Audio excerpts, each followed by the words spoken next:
Welcome to Lookouts and Waterfalls in the Blue Mountains, episode 31. Let our videos be your guide. In this episode, we examine a mysterious cave below the Hydro Majestic Hotel, visit a sunbath, a new Tucker's Lookout, and Mark's tomb, all in Medlow, Bath. Hello and welcome. We're at the end of Belgravia Street in Medlow, Bath, next to the start of the Wonderland track, and about to walk to Church Cave. You'll see that shortly. Next we'll walk back to the Sunbath that was a part of the Hydro Majestic when it was a sanatorium. After that we'll walk to the new, unofficially named Tucker's Lookout. And finally we'll take a look at Mark's tomb that's about a half a kilometre down the Wonderland track. We drove these roads to get to the walking track. We've followed the M4 motorway from Sydney onto the Great Western Highway and we'll turn left at the Medlow Bath traffic lights, 6 kilometres west of the Park Street Katoomba turnoff. If your vehicle has a trip meter, set it to 0 as you cross Park Street Katoomba.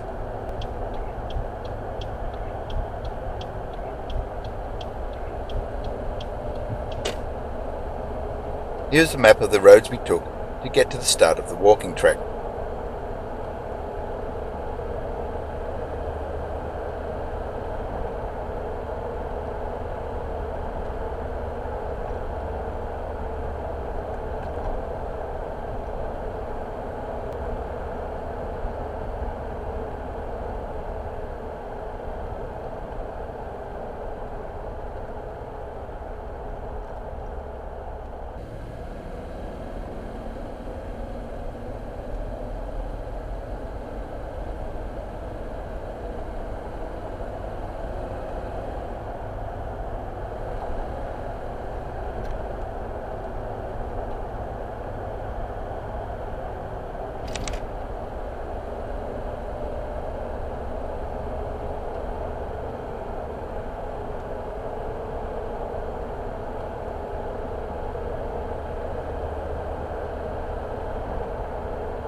Turn left at the signals at the top of the rise.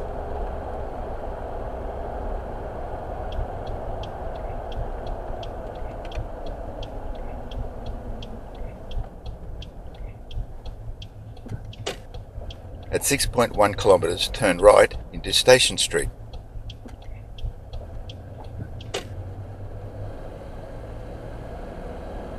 At 6.2 kilometres, turn left into Belgravia Street.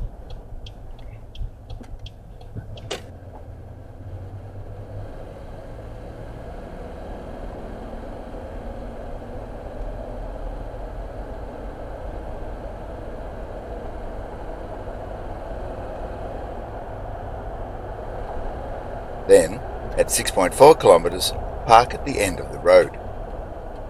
A track sign is attached to a large tree next to a driveway opposite house number 10. I'll provide GPS coordinates and a map at the end of this episode. Let's go!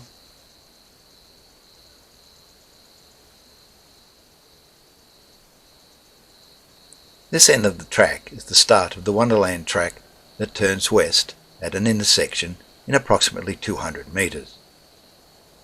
To reach Church Cave, once called Medlow Cave or Chinaman's Cave, we take the forward path where again we reach another intersection that turns roughly east and west.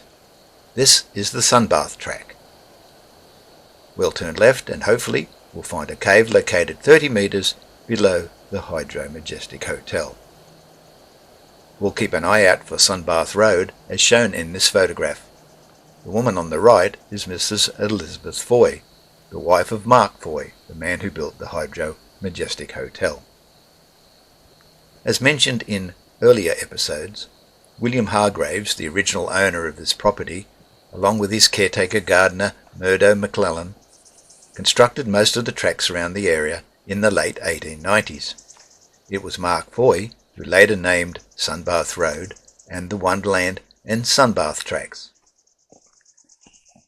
The cave we're visiting became popular with churchgoers in Medlow around the 1890s, after William Hargraves made it available for religious services.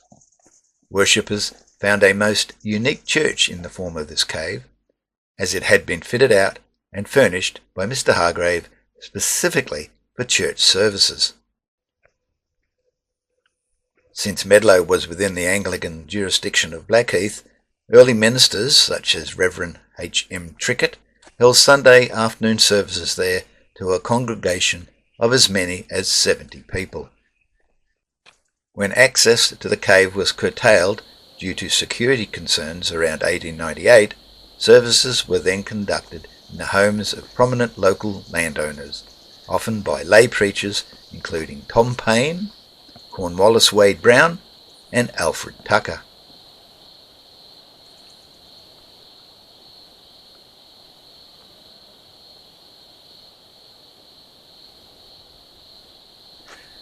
Still going down. Okay, I think we're at the intersection.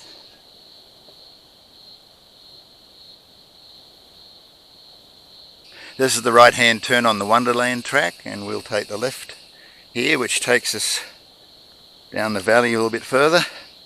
We'll come back to here later on in the day.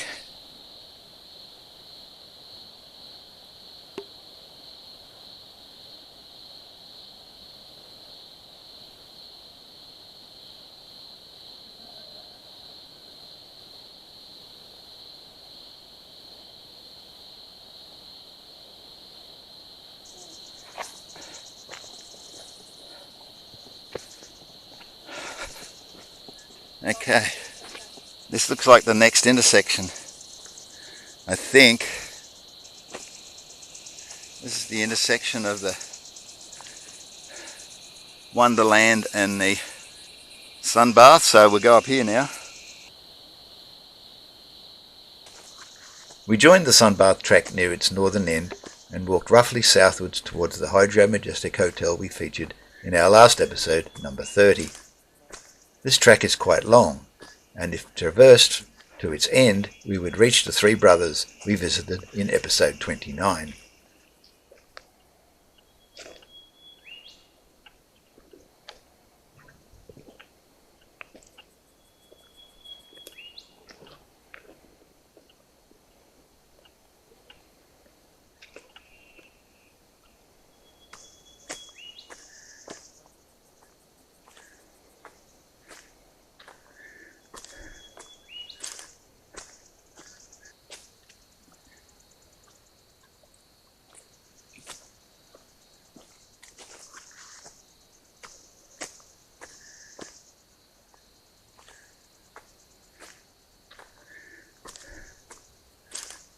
As you can see, this part of the track is rather wide. However, its neglect over the last 100 years now shows. The numerous fallen trees make it difficult, but not impossible, to negotiate. Oh.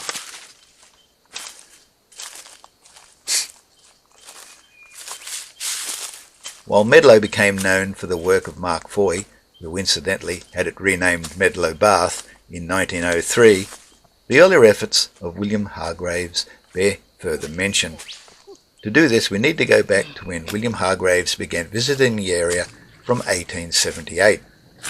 He stayed at the old Hydora house in Blackheath, where there was only one other small shanty to be seen somewhere near Medlow, occupied by Miss Shaw. William Hargraves became so impressed with the mountains as a sanatorium, he subsequently purchased about 107 acres of land near the Medlow station, and began building a grand home with an elaborate garden. Another account suggests he inherited the land from his uncle, Edward Hardgraves, who received a land grant from the governor for discovering gold in New South Wales. This, however, is unlikely, as the surnames were spelt differently. Brown Siding, or Brown Sawmill Siding, is the previous name of Medlow.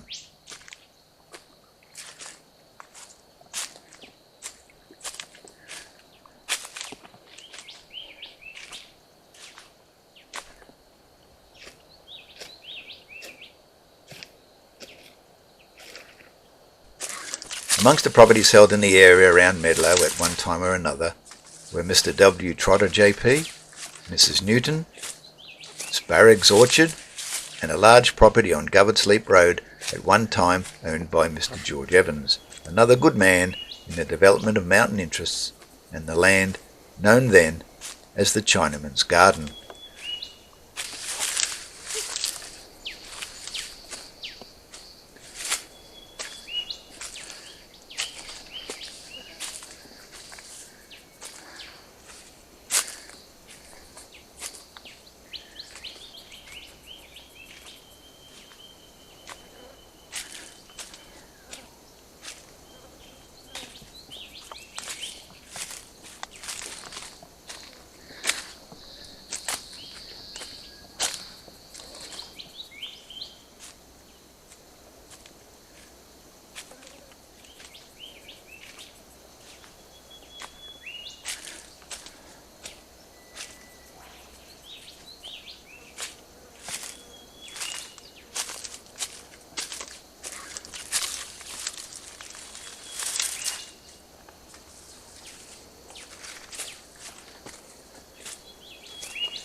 We finally reached the hotel's tank and found a short track leading down to Church Cave.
It's Church Cave.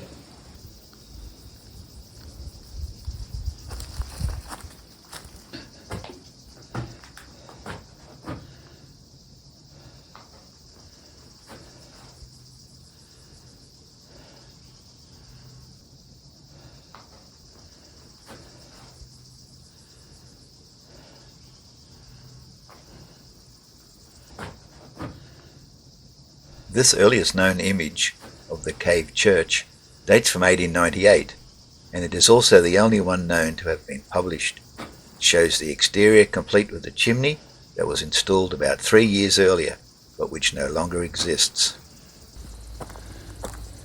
After walking back up to the tank, I decided to see exactly where the cave was located with reference to the hotel.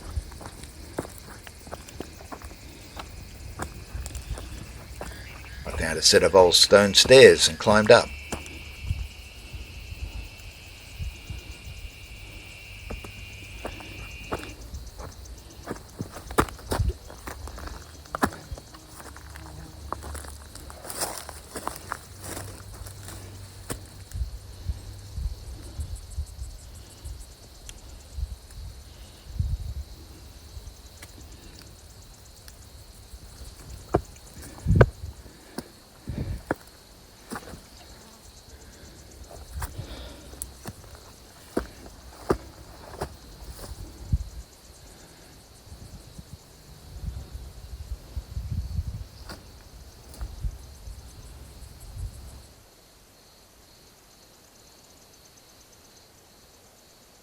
Turning to the right, I noticed I had found in front of me Mark Foy's Sunbath Road, as shown in this dissolve between what I saw and the old black and white photograph.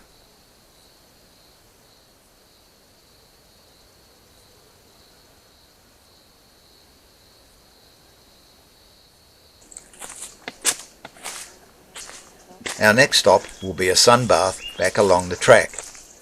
It's again a long walk, so I'll break here and pick up this episode in part 2. The GPS map of Church Cave follows. Thank you for watching. Bye for now.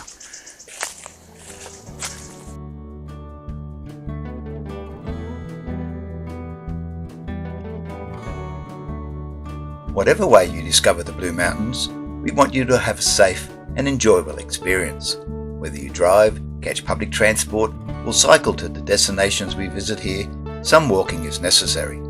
The walks are usually short, but can contrast greatly, so you need to be aware of the risks.